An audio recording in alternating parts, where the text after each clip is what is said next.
remember any kind of video where I was wearing a hat, not even on winter Nürburgring days. So it tells you that today is very cold and very wet. So we can blame one guy over there, Stu from Motor Addict, somewhere.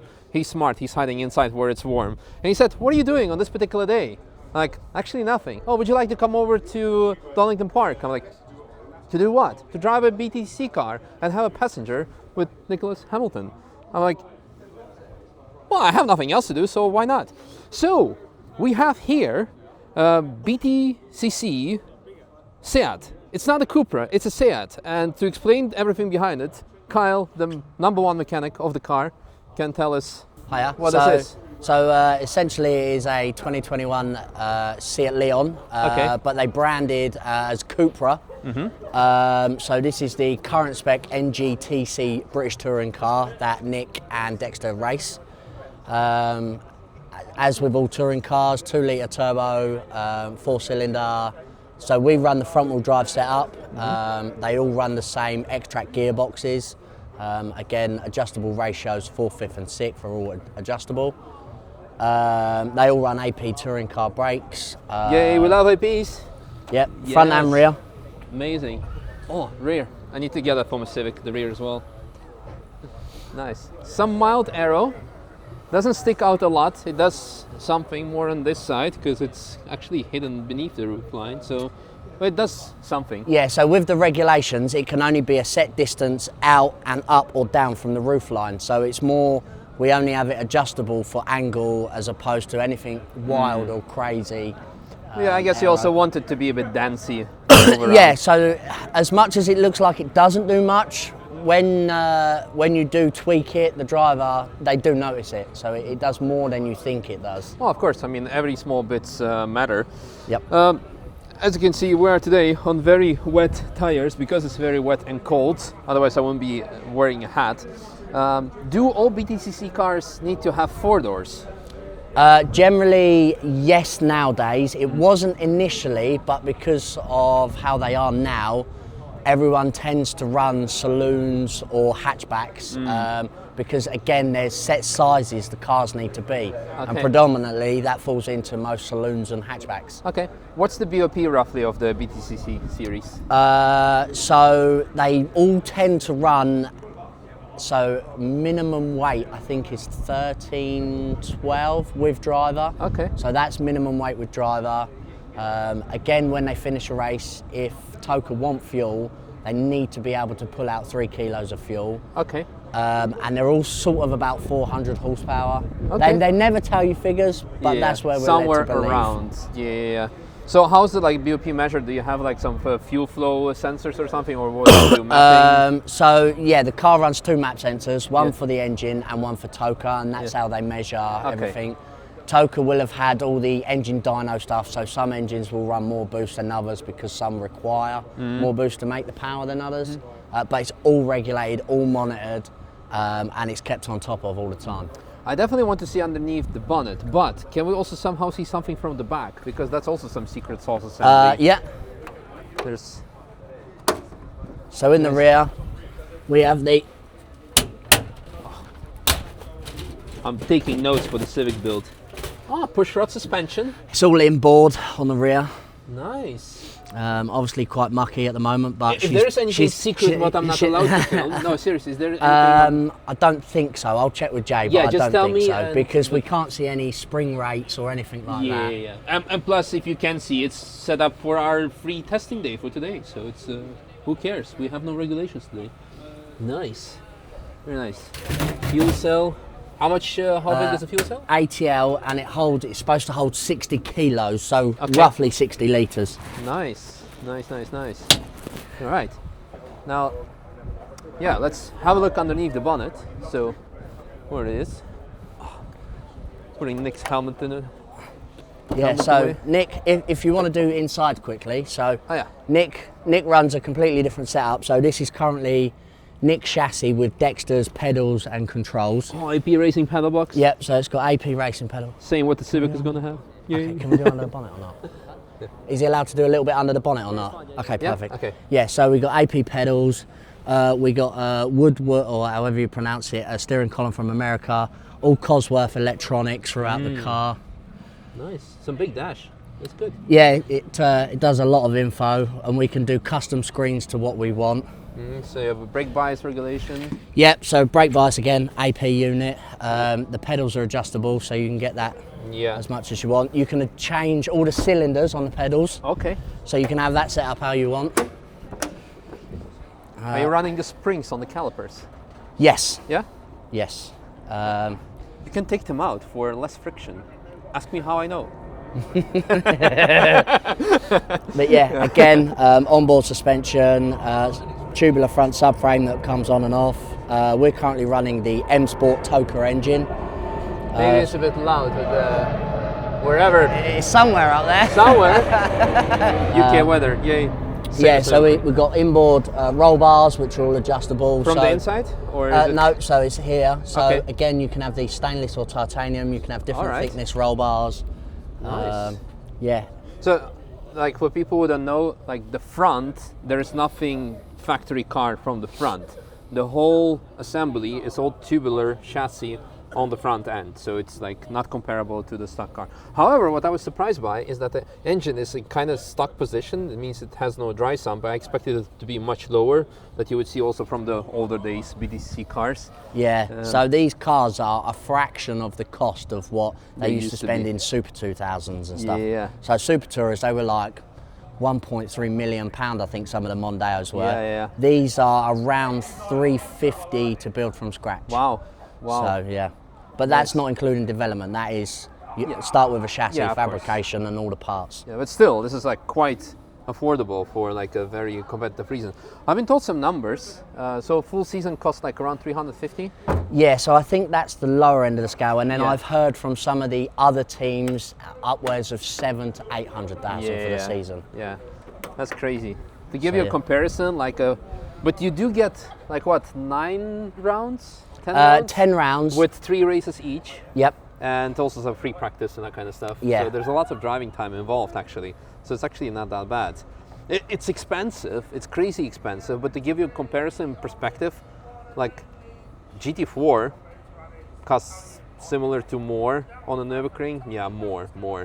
Like the 24-hour race alone is like 250,000 euros. But the one advantage with this is all televised, all live televised. Oh, really? Yep. Yeah. Well, NLS as well, but still, this is actually, you have quite a big following here. I've seen it's really, really nice. And again, another comparison, like GT3 car, 2 million plus. So this is actually quite affordable. I mean, you are like racing in the top level, and yeah. But in any case, is there anything else we should mention technical-wise? I don't think so. All the electrics are taken care of by Cosworth. We have our own engine engineers. You have a plywood splitter. Yep. Very nice. So in case you damage it, that takes a beating after a while. We go through them like cupcakes. Nice. Very smart. Yeah, so. Yeah. Very cool. Well, I guess I'll... Yeah, please. Perfect, mate. Yeah, it's fine. Put that back on the front. Stu, thank you for making this happen. Sure, mate. Yeah. You enjoy it. Yeah, I will. So, man of the hour, Nic Hamilton himself. Yeah. So you're about to take me out in this car.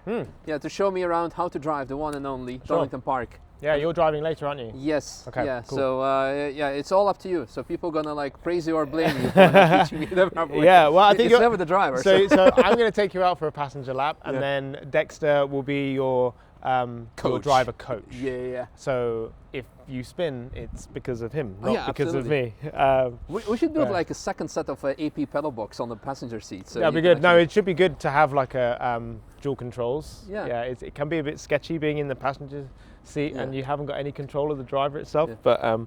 But to mention quickly, we are here with Unlimited Motorsports, sure. the team that you are racing with.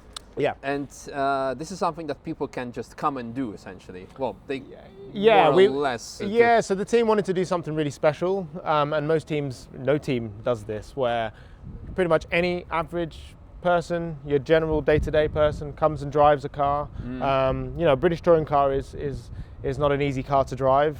You don't really get an opportunity to drive it if you're a fan of the championship. So the team have put on 5 days this winter to come and drive the car and get passenger rides by myself and also Dexter or whoever is driving for the team. And so this is day 3. Okay. This is day 3. So far it's gone.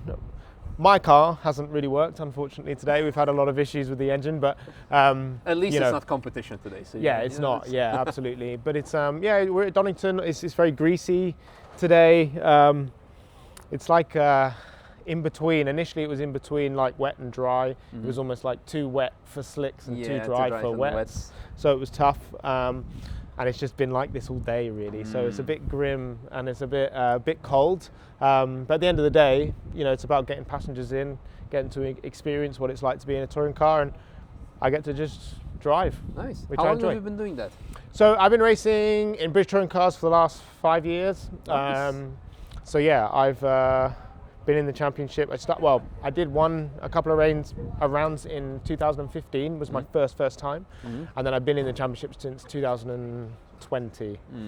Yeah. So I have a disability. I've got spastic diplegia, cerebral palsy. So I'm the only disabled athlete in the series. A history maker in the championship, first disabled athlete in the series, and only disabled athlete in the series. So my car. This isn't my car. My car's getting fixed in there, but.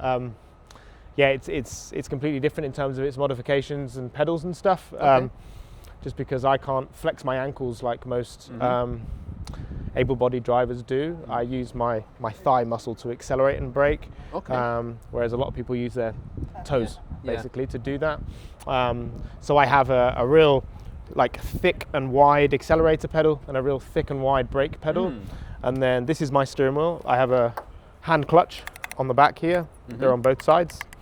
So this is just like your general foot clutch, but when it's closed, it's fully engaged, and then you can just dump it and use both sides for left and right, depending on what you're doing. Yeah, of course, because you still have the normal stick shift. Yep. Yeah. So it's a six-speed sequential gearbox. Obviously, we have a boost here as well that gives us like 40 brake horsepower extra. It's like push to pass. Almost, yeah, pretty much for 15 seconds per lap. Oh, that's actually quite some. Yeah, it's quite a lot. Almost a quarter of a lap here. Yeah, it can be. Yeah, it can be. So it's interesting of when you use it, how you use it, and then just general engine maps and pit lane speed limiter and radio buttons and stuff like that.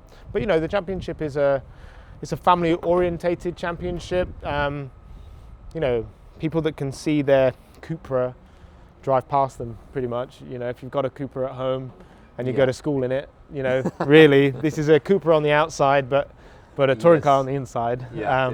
But it attracts a lot of people because they feel like it's their car. So yeah, that's a little bit about the championship. This is not, at least in case of the Cupra, it's not factory supported. No, unfortunately not. Yeah, so we're pretty much like a satellite team. Yeah. The team chose the Cupra. The Cupra is quite old now.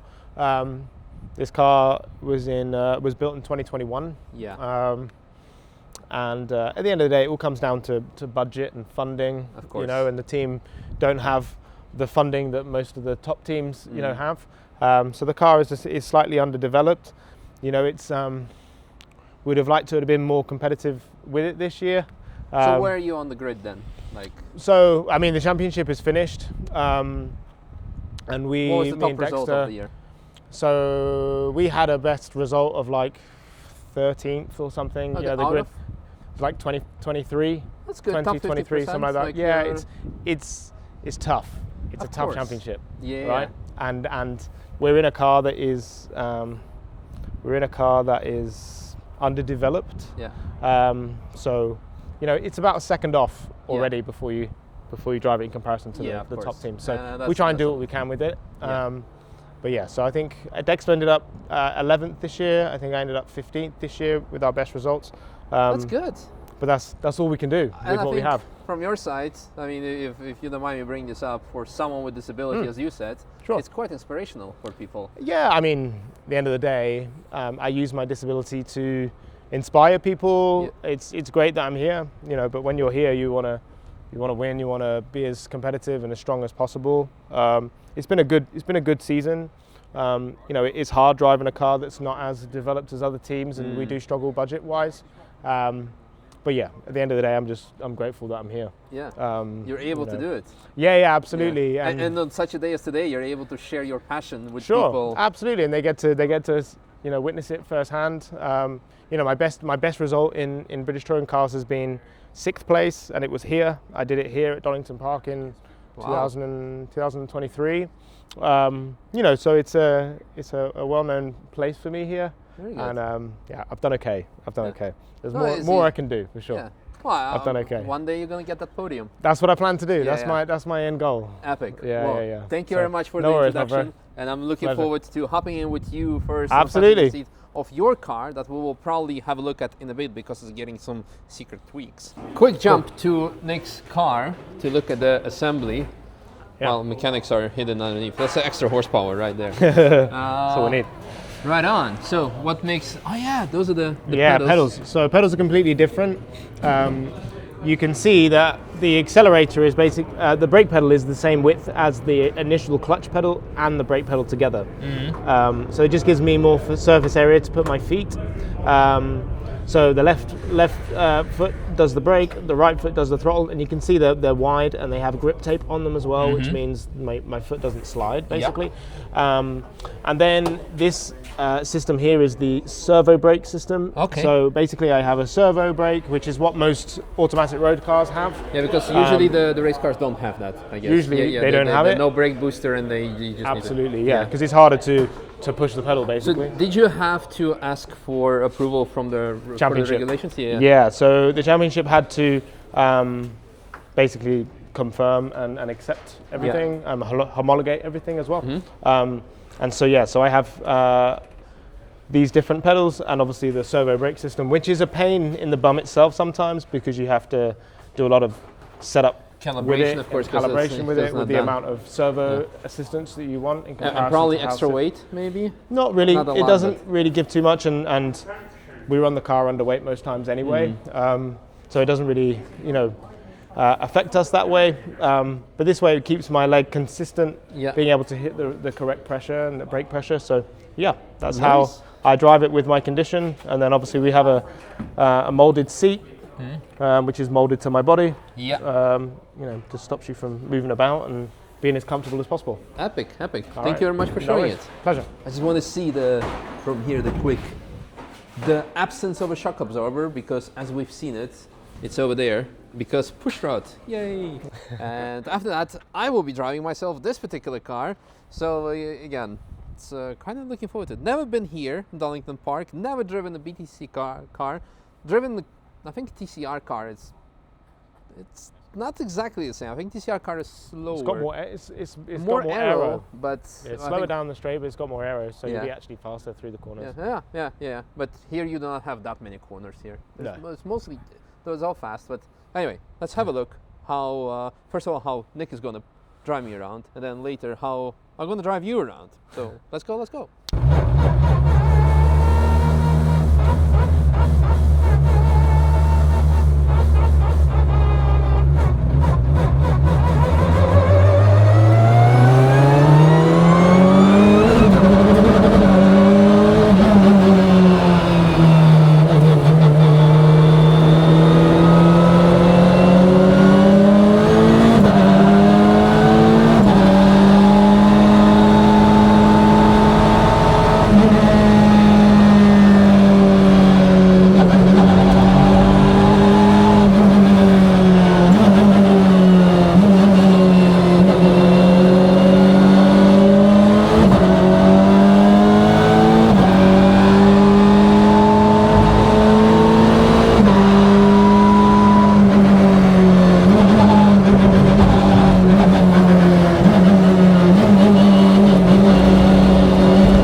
Properly slippy. It's that horrible greasy way. Yeah. Not Yeah, like it's really slippery. Yeah. So I had to, of course, to get used to it. But how was it for the first time? Did it do all right? Yeah, no, Enjoy good. it? It was the best passenger ride I've had today. Yeah. Okay. How was that good? Yeah. Enjoy it. Yeah. It was good fun. Good stuff. Yeah. Good stuff, mate. Love it. Oh, well, it passed us out there, so I'm happy. Just stay in the car. That's all that matters, right? Yeah, exactly. Jack's doing all the Yeah. stuff out there. You just stay in. Good. Right? Yeah. Yeah, it was a lot of fun. It was really, really good.